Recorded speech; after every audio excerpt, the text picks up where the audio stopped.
Waalaikumsalam warahmatullahi wabarakatuh.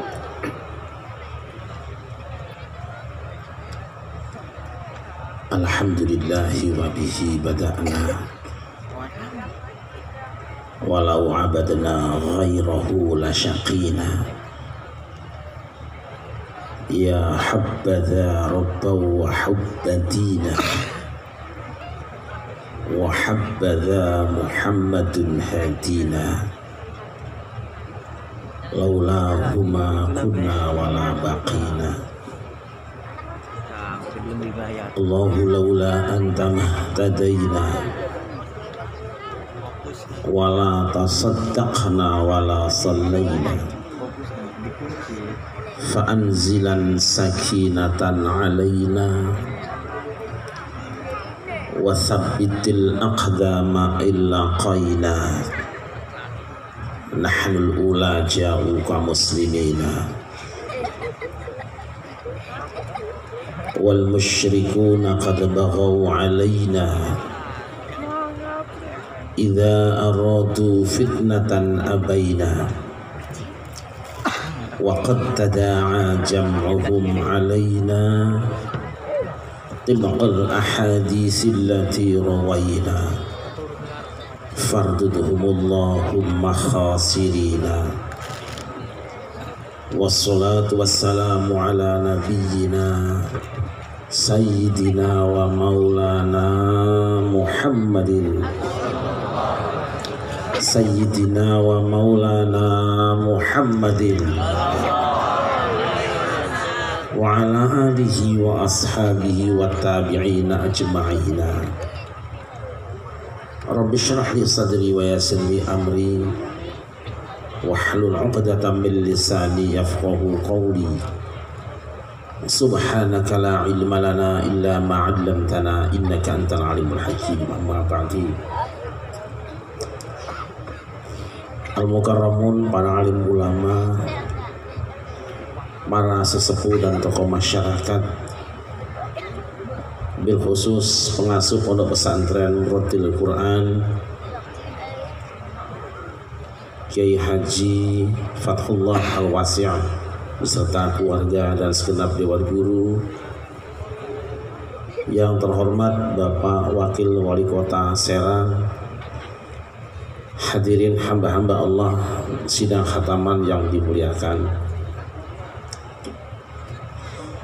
Alhamdulillah, dengan izin Allah pada malam hari ini kita semua dipertemukan di tempat ini dengan harapan mudah-mudahan apapun yang kita lakukan semenjak dari kediaman masing-masing sampai dan seni dalam tempat ini mudah-mudahan catat sebagai ibadah di hadapan Allah Subhanahu wa taala. Ya Rabbal Alamin. Salawat dan salam kita sanjungkan keharibaan baginda Nabi besar Muhammad sallallahu alaihi wasallam beserta segenap keluarga dan sahabatnya, juga tercurah pada kita semua selaku umatnya yang selalu berusaha dan berupaya untuk berjalan sejalan dengan sunnah-sunnahnya. Mudah-mudahan yaumul qiyamah kita semua mendapatkan syafaatnya. Allahumma Allahumma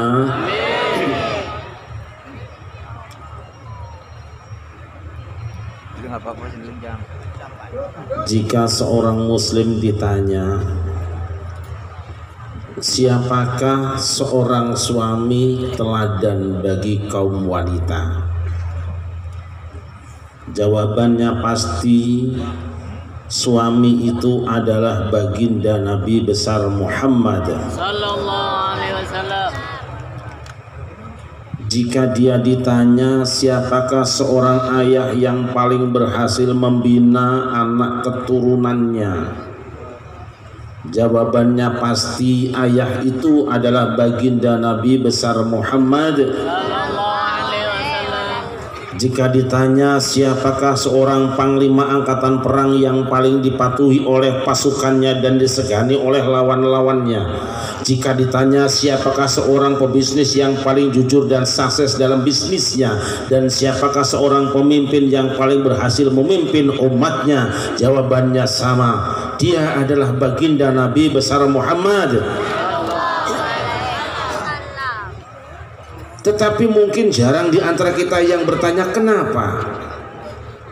Untung ada seseorang yang bertanya kepada istri beliau, yaitu Aisyah radhiyallahu anha.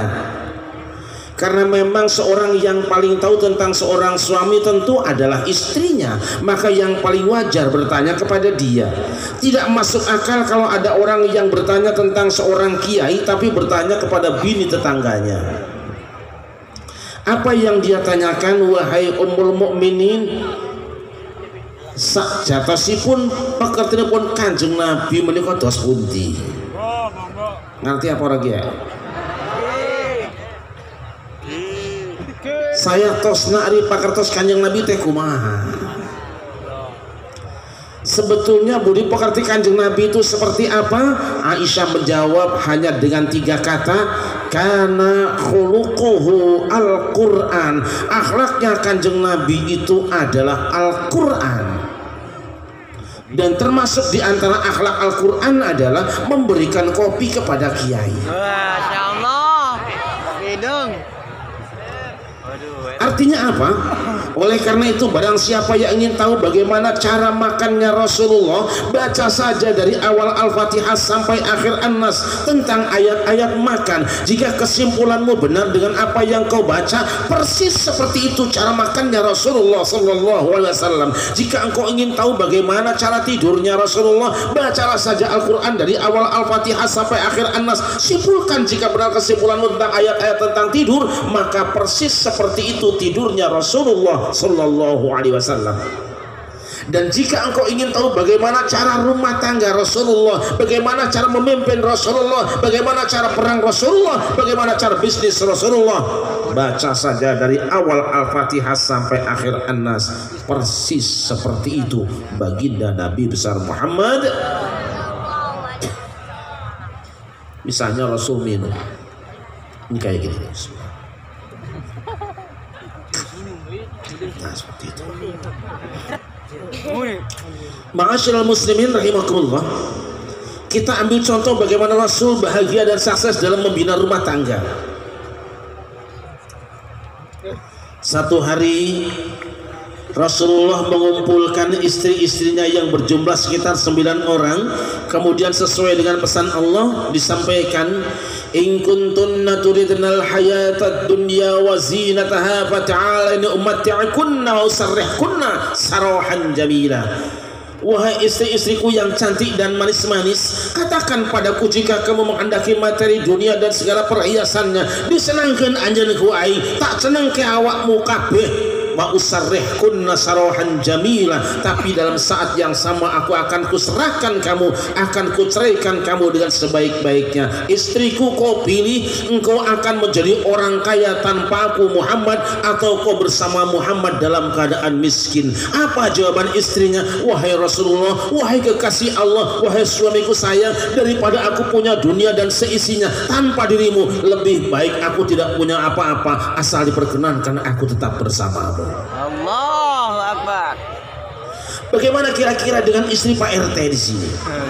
Satu saat misalnya Pak RT kencing manis sudah 2 tahun, punggungnya sudah bolong, lalu sang RT bertanya, maaf sayang, kamu sudah merawat aku selama ini, belum tentu kapan aku akan sembuh. Aku ingat aku masih punya tabungan kira-kira 2 miliar. Sayang, kamu akan ngerawat aku sampai sembuh dulu atau ngurusin rekening dulu? Ngerawat dulu apa rekening dulu? Tidak. Ibu RT yang solihah akan berkata, sayang, sejak pertama aku menjadi istrimu dan kau menjadi kekasihku, telah kuserahkan semua hidupku untuk kebahagiaanmu. Jangan pernah ragu dengan diriku sayang, sampai kapanpun aku akan bersamamu. Tapi ngomong-ngomong, rekeningnya di mana sayang? Kenapa istri Rasulullah memilih miskin asal bersama dengan Rasulullah daripada kaya tanpa Rasulullah? Karena mimpi siap wanita tentang pria tampan ada pada Rasulullah. Wanita mana yang tidak jatuh cinta kesengsem dengan seorang pria yang tampan? Rasul adalah manusia yang paling tampan pada zamannya. Asyraqal badru alaina fakhtafat minhul buduru misla husnik ma'aina qattu ya wajha sururi. Allah ya Nabi salam salam alaika ya Habib salam alaika salawatullah alaika. Coreng cangkeuy.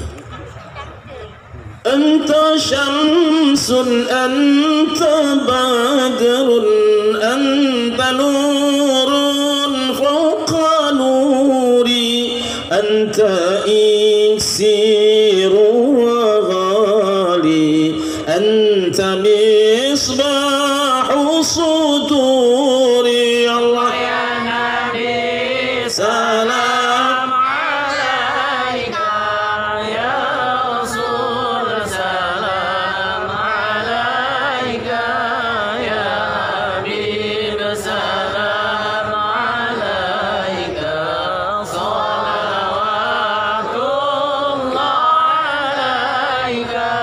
Ya Habibi ya Muhammad ya arusal khafiqaini ya muayyad ya mumajjad ya imam qiblataini. Allah Ya Nabi salam alaika ya Rasul salam alaika ya Habib salam alaika salawatullah alaika. sallu ala Nabi Muhammad, sallu ala Muhammad. Wanita mana yang tidak jatuh cinta dengan seorang pria yang sayang dengan istrinya? Rasulullah adalah manusia yang paling penyayang dengan istri-istrinya. Mana buktinya? Lihat saja saat istrinya sudah tua, dalam keadaan jelek dan dia monyong. Kalau dia masih mengatakan kata sayang, benar dia sayang dan cinta padamu.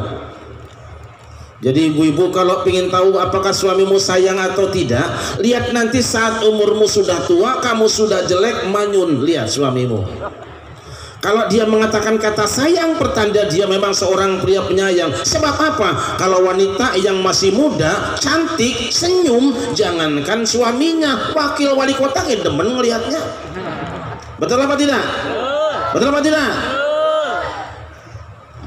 وكان إذا غضبت زوجته وضع يده على كتفها وقال اللهم اغفر لها ذنبها وأذهب غيظ قلبها وأعذها من الفتن. Rasul itu kalau istrinya sedang marah, dia tumpangkan tangan di atas pundaknya, lalu ia berdoa kepada Allah, ya Allah ampuni dosa istriku ini, hilangkan luka hatinya dan selamatkan ia dari berbagai fitnah dunia. Istri sedang marah bukan dibalas dengan kemarahan, tapi dibalas dengan belayan dan doa kepada Allah. Indah apa indah? Indah. Indah apa indah? Pengen punya suami kayak gitu, mirip suamimu. Dari mana Rasul melakukan ini? Pelajaran dari mana yang ia dapat? Rasul mendapatkan pelajaran santun dengan istrinya dari kisah yang ada di dalam Al-Quran, yaitu rumah tangga seorang Nabi Ayub alaihissalam. Nabi Ayub konon sakit pernah 18 tahun lamanya, korengan sekujur tubuhnya. Tapi sang istri sabar merawatnya dengan penuh cinta kasih sayang, tidak menampakkan kekecewaan sedikit pun di wajahnya. Oh, wih, dia moro celeng, bu. Nabi Ayub sakit selama 18 tahun dirawat dengan sabar oleh istrinya. Izinkan saya bertanya dengan ibu-ibu yang bajunya belum pada lunas itu. Kalau satu saat suamimu dalam keadaan sakit, tidak usah 18 tahun, 5 tahun saja suamimu congean. Apa conge? Tidak usah 18 tahun, 5 tahun saja suamimu curek. Tahu curek? Itu loh yang keluar air dari telinga warnanya putih dan hijau itu loh. Mau kondangan dilewer, silaturahim dilewer, pengajian tidur. Tidak usah 18 tahun, 5 tahun saja suami kamu curang. Kira-kira ibu sabar apa minggat? Kira-kira sabar apa minggat? Sabar minggat? Sabar. Ya Allah, buktikanlah suami mereka pulang dari sini curak semua. 18 tahun Nabi Ayub dalam keadaan sakit tidak kunjung sembuh, sampai satu hari sang istrinya mengecewakan Nabi Ayub karena menjual barang kesayangannya. Marahlah Nabi Ayub. Gelis, di mana barangmu akang teh? Parantos diicarakan. Itu teh barang kesayangan akang, kenapa kamu jual? Kan untuk buat beli obat akang juga. Marah Kanjeng Nabi Ayub, dia sumpah sebut nama Allah. Aku bersumpah demi Allah, wahai istriku, kalau satu saat aku diberikan kesembuhan, aku cambuk engkau sebanyak 100 kali. Sembuh Nabi Ayub, dipanggil istrinya. Mau diapain, Bu? Cambuk. Diapain, Bu? Itulah pikiran suamimu. Sayang, kesini sayang. Anak apa kang? Mene kakang isi mene. Dipanggil sama Allah, tahan Ayub, jangan sentuh tubuh istrimu sebelum engkau melaksanakan sumpah dan janjimu, wahai Ayub. Sumpah apa ya Allah? Jangan pura-pura lupa seperti orang yang di Senayan, Ayub. Bukankah engkau pernah bersumpah akan cambuk istrimu sebanyak 100 kali jika kau kuberikan kesembuhan dari sakitmu? Betul ya Allah. Cambuk istrimu, boten kulau manten wantun Gusti. Cambuk istrimu, dewasa abdi Gusti. Cambuk istrimu sekarang juga. Tidak Gusti, daripada aku harus mencambuk istriku ya Allah, hukumlah aku dengan hukumanmu, tapi jangan paksakan aku cambuk istriku. Kenapa? Bagaimana aku akan cambuk seorang wanita yang 9 bulan mengandungkan anakku? Bagaimana aku akan cambuk seorang wanita yang 18 tahun merawat aku? Bagaimana aku akan cambuk seorang wanita yang 2 tahun menyusukan anakku ya Allah? Macam mana aku ini ya Allah di hadapanmu? Lalu hukumlah aku. Allah tahu Ayub tidak mengingkari janjinya, terbukti dia tidak kabur kemana-mana, dan Allah tahu dia tidak ingin bebas dari tuntutan hukumannya, terbukti dia tidak mencari pengacara dari mana-mana. Allah tahu Ayub sangat sayang dengan istrinya. Yuk, karena kamu sayang dengan istrimu, walaupun kamu pernah sumpah di hadapanku akan mencambuk dia sebanyak 100 kali, Allah berikan SP3. Wa khudh bi yadika dhifran fadrib bihi wa la tahnas inna wajadnahu sabiran ni'mal 'abdu innahu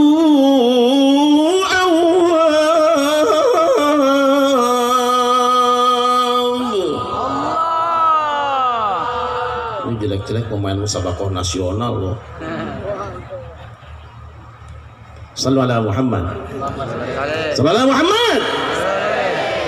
Ayo sabutlah 100 batang rumput kering, ikat dia menjadi satu, cambukkan ke tubuh istrimu. Nabi Ayub pun berangkat membawa arit tapi tidak bawa palu. Sebab kalau arit dengan palu urusannya ruwet. Yang arit rumput kemudian pulang sampai pada istrinya, sayang, mohon maaf ya sayang, apa mas, akang sekarang akan cambuk kamu sekali dengan 100 batang rumput kering ini. Perintah Allah mas, perintah Allah. Tugas dari Tuhanmu mas, tugas dari Tuhanku mas. Jika benar ini adalah perintah dari Allah, jangankan cuma kau cambuk sekali dengan 100 batang rumput kering ini, kau cabut nyawaku, akan ku persembahkan demi cintaku padamu. Persis Bu RT. Sallu ala Muhammad. Sallu ala Muhammad. Bagaimana dengan kita?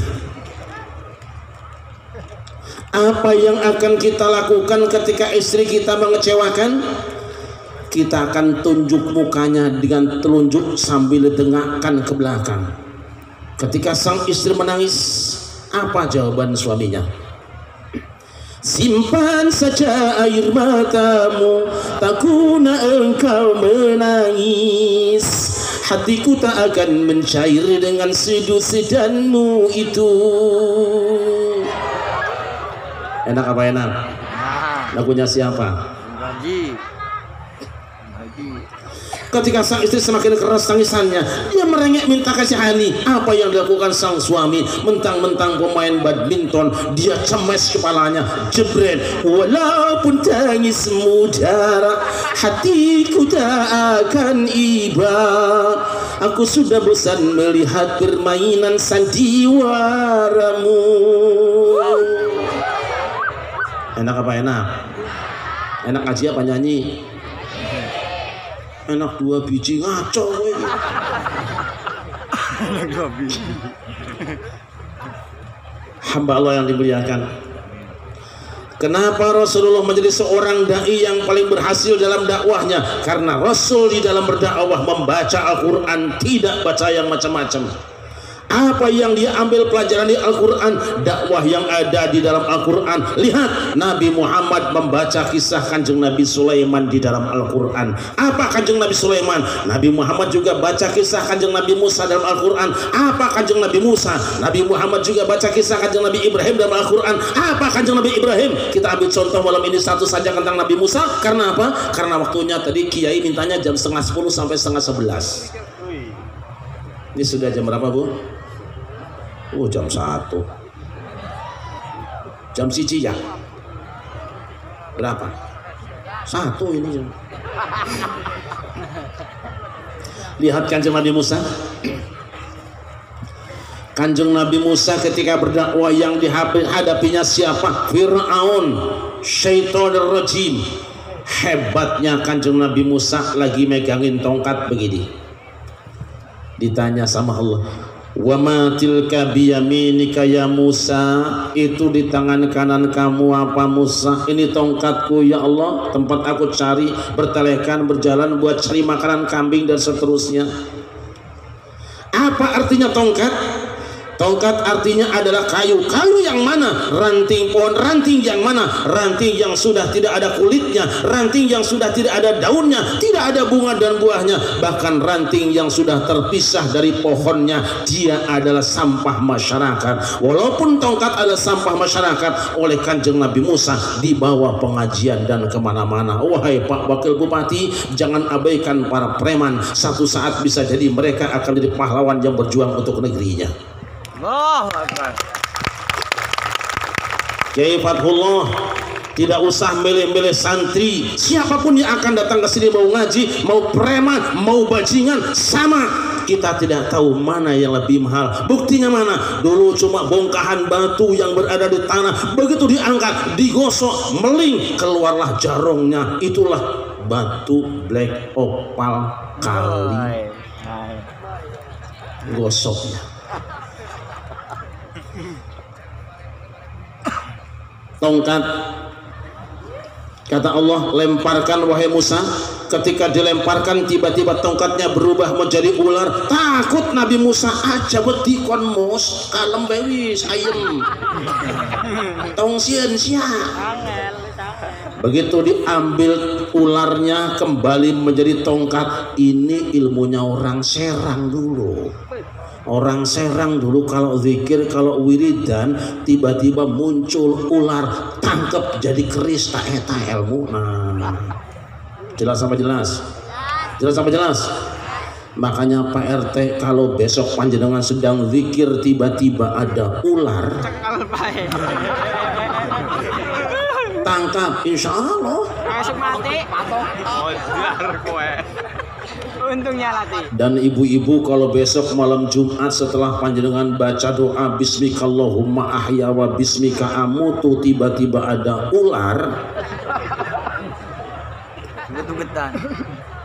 tendang baik.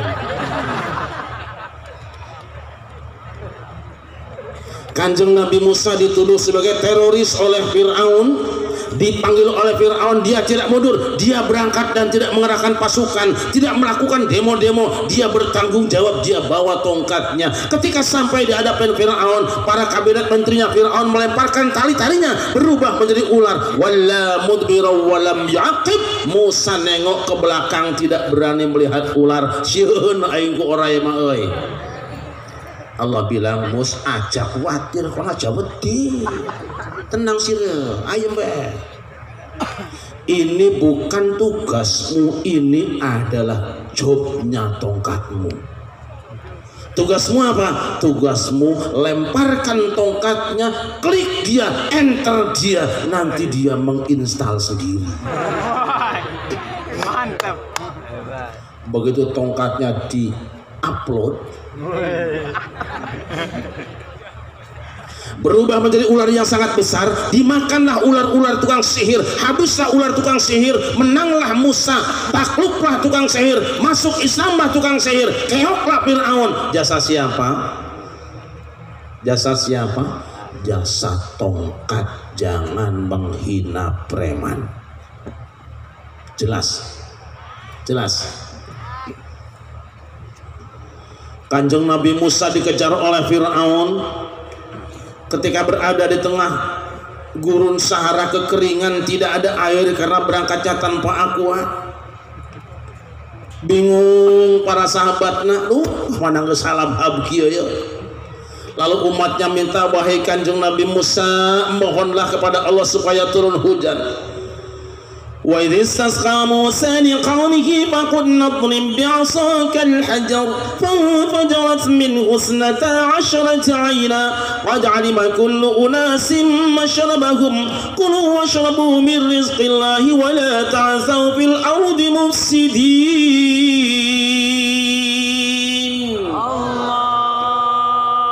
Mus, ini bukan tugasmu, ini adalah jobnya tongkatmu. Enter, install sendiri.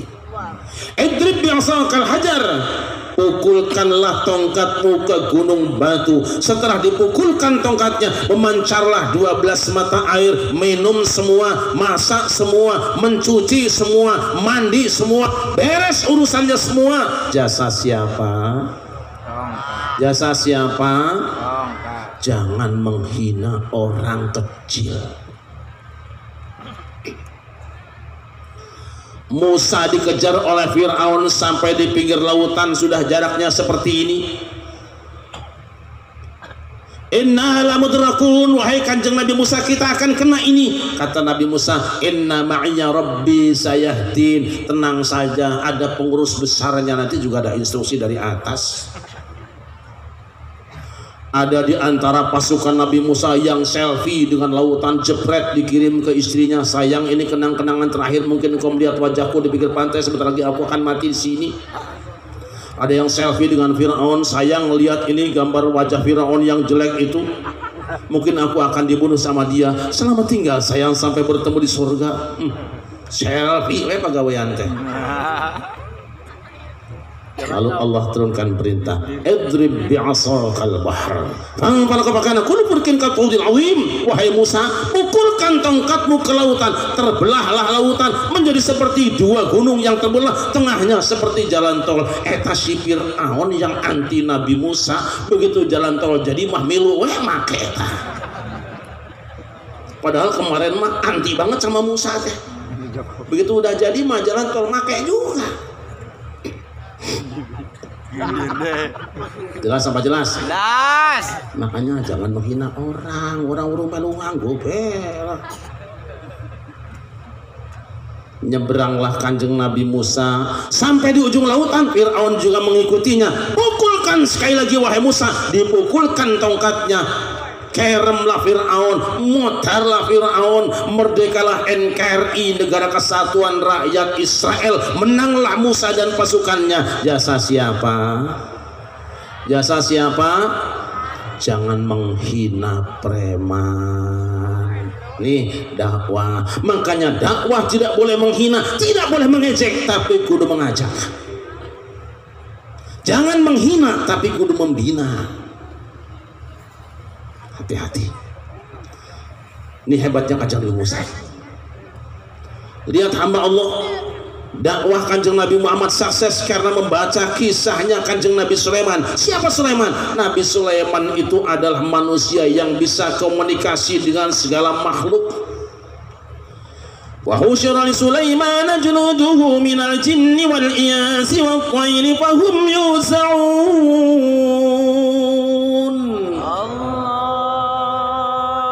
pasukan Sulaiman itu jin, manusia dan burung. Jin angkatan laut, manusia angkatan darat, burung angkatan udara.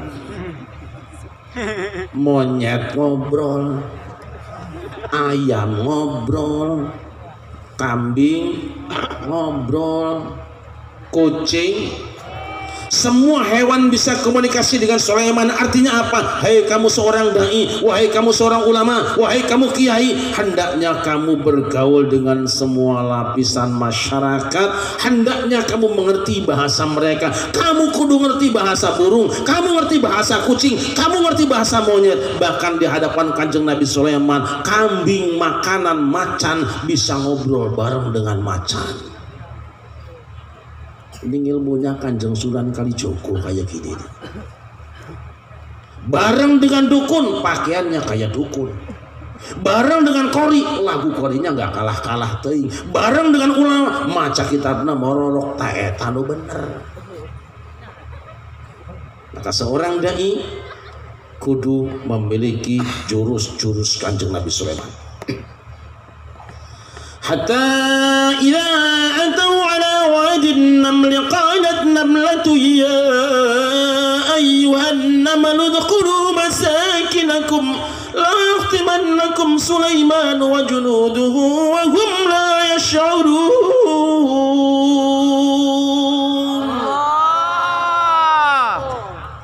Sulaiman kerjanya belusukan. Dai ajengan kiai mubalek kudu mau belusukan, jangan cuma terima undangan. Betul. Sekarang mah kiai paling-paling cuma terima undangan mau ngaji, tapi tetangganya, tapi rakyatnya, tapi orang yang dekat dengan dia, tapi bangsanya tidak pernah diurus karena nunggu undang. Nabi Sulaiman datang ke lembah semut. Bayangkan semut itu apa sih? Ada yang mengatakan semut itu semut beneran, ada yang mengatakan semut itu lembah masyarakat yang terhina, ujung provinsi dari sebuah negara. Kalau di Indonesia ujung provinsi di mana?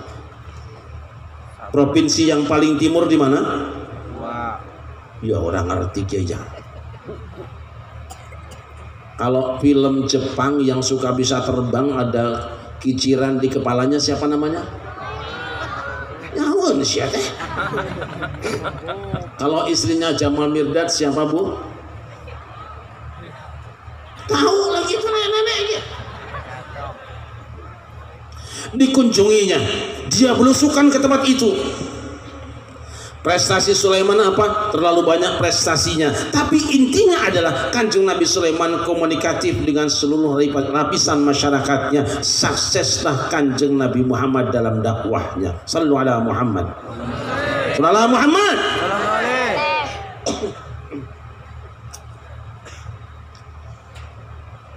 Dalam Al-Quran itu ada surat yang sangat terkenal, adanya di juz 14. Saya sering mengatakan bahwa nama-nama surat dalam Al-Quran itu mengandung pengertian yang sangat dalam. Jangankan nomor suratnya, nomor urutnya sudah luar biasa.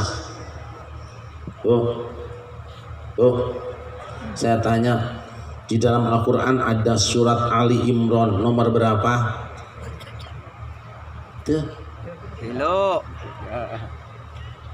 Kemanusiaan yang adil dan beradab itu sila keberapa?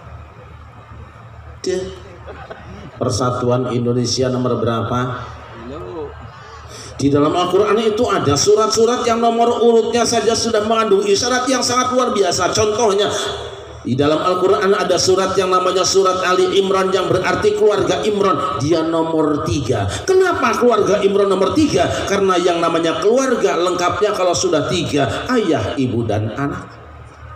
Di dalam Al-Quran juga ada surat yang namanya surat An-Nisa yang berarti wanita atau istri-istri. Dia adalah surat yang nomor 4. Kenapa surat An-Nisa surat yang nomor 4? Karena seorang muslim boleh punya istri sampai 4. Benar apa salah? Di dalam Al-Quran juga ada surat yang namanya surat Al-Ma'idah, yang berarti hidangan, panganan, dan meja makan. Dia adalah surat yang nomor 5. Kenapa Al-Ma'idah yang nomor 5? Kenapa hidangan yang nomor 5? Karena yang namanya makanan, kata para ahli, 4 sehat 5 Sempurna. 4 sehat 5 Sempurna. Dan kata sempurna di awal surat ini disebut 2 kali. Al-yauma akmaltu lakum dinakum wa atmamtu alaikum ni'mati wa raditu lakumul islam madina. Akmaltu dan atmamtu artinya lengkap dan sempurna.